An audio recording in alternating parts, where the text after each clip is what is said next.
Open Mic. Wow, did Elon Musk really tweet that Apple attack from an iPhone? Oh, that's crazy. Oh, look, Fire Ronda Rousey is trending. Didn't Holly Holm do that? Welcome to Open. Oh, I'm smooth with my phone every day. All right, well, you know what? You wouldn't appreciate me being smooth unless I dropped it once or twice. Welcome to Open Mic. We like to start the show with a few stories or a hot take on a story you're not likely to see anywhere else. I'm from gorgeous Prince George's, and now I spill the tea and apparently my electronics in DC. So you know these jokes come from a place of love. You know what I need for Christmas. Let's start things off at FedEx Field. Commanders running back Brian Robinson had his first 100-yard game of his career in their 1913 win over the Atlanta Falcons. And after the game, he was seen in the locker room wearing this gigantic hat. I got a ball here, and the only reason I'm going to give the ball to him is because it's his first 100-yard game.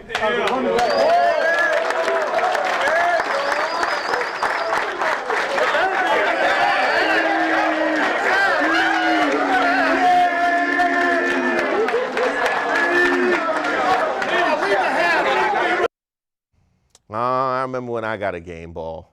Coach gave it to me and told me to put it away because I was the equipment manager.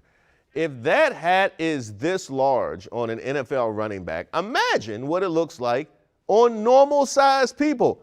But then again, who cares about normal-sized people? This is a Brian Robinson appreciation zone. My man is headed to greatness.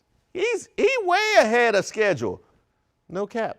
This man is back on the field running for 100 yards just 91 days after getting shot. Now, I'm making jokes, but he can wear whatever he wants. He clearly has earned it. Turns out Brian Robinson, by the way, is also loyal since he wore the hat to promote his buddy's big hat business. Now, my friends would have been on their own. I'm not looking like an extra from I'm going to get you sucker out of the kindness of my heart. But congratulations to Brian Robinson and the Washington Commanders. Keep up the great work. I tip my oversized cap to you.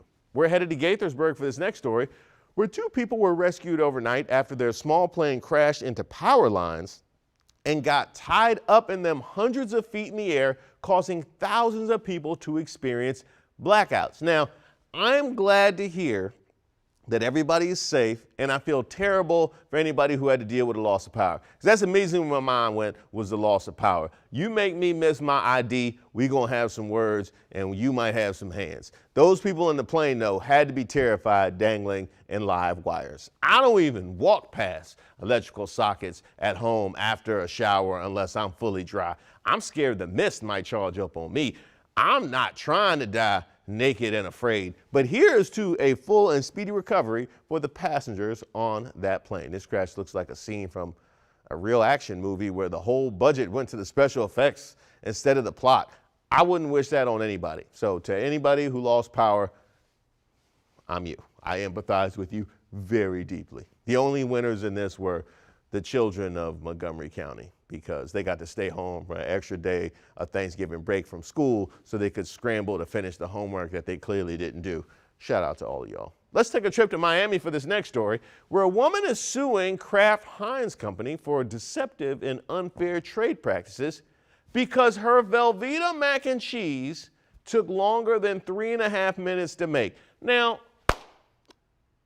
how much of a hurry was she in? I need to know. I need backstory. You gotta be starving to think my mac and cheese still ain't ready? The packet says 3.5 minutes. I'm suing. And yes, I do imagine she was doing this while she was talking. She's already down bad if she had any expectations for microwavable mac and cheese. I mean, the cheese sauce came in a packet. Why don't you humble yourself?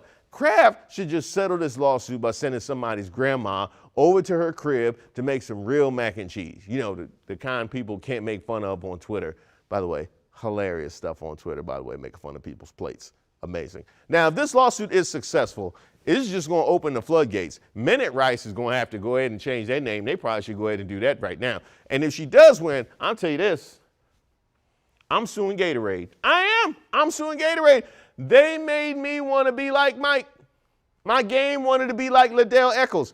I told you I was an equipment manager. Gatorade did nothing for that. Needless to say, I'm nothing like Mike, except we both do like to gamble. And we've been known to cross jurisdictional lines to do so. But good luck to the Velveeta lady. Gatorade, you count your days, because I'm coming for you.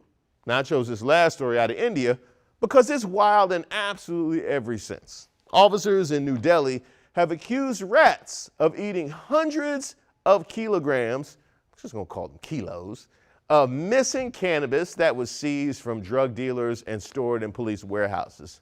So rats, you say? The rats ate your evidence. That's a new one. The station holiday party is going to be lit in the most literal sense. Now, I'm saying this because an earlier report stated the cannabis was destroyed by flooding and made no mention of rats. You know who can't keep their story straight? High people. If rats really did eat all that weed, they're going to be smacked for the foreseeable future. Like, hey, man, it's your turn to dig in the trash cans. I'm watching Ancient Aliens. They're showing how the lizard people built Stonehenge, man. You weren't there, man. Speaking of animals on drugs, I would be remiss if I didn't mention that today, the first poster was released for the film Cocaine Bear. Is it too early to pre-order tickets? Y'all know how much I love bear content. I love bears.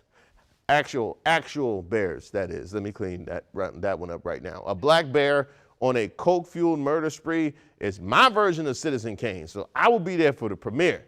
You know who else would appreciate this film? Those rats in India, for obvious reasons. My favorite story today, Brian Robinson and his bobblehead-looking hat. But Cocaine Bear is a strong second, and shout out to the rats in India because it gave me a chance to say, you weren't there, man.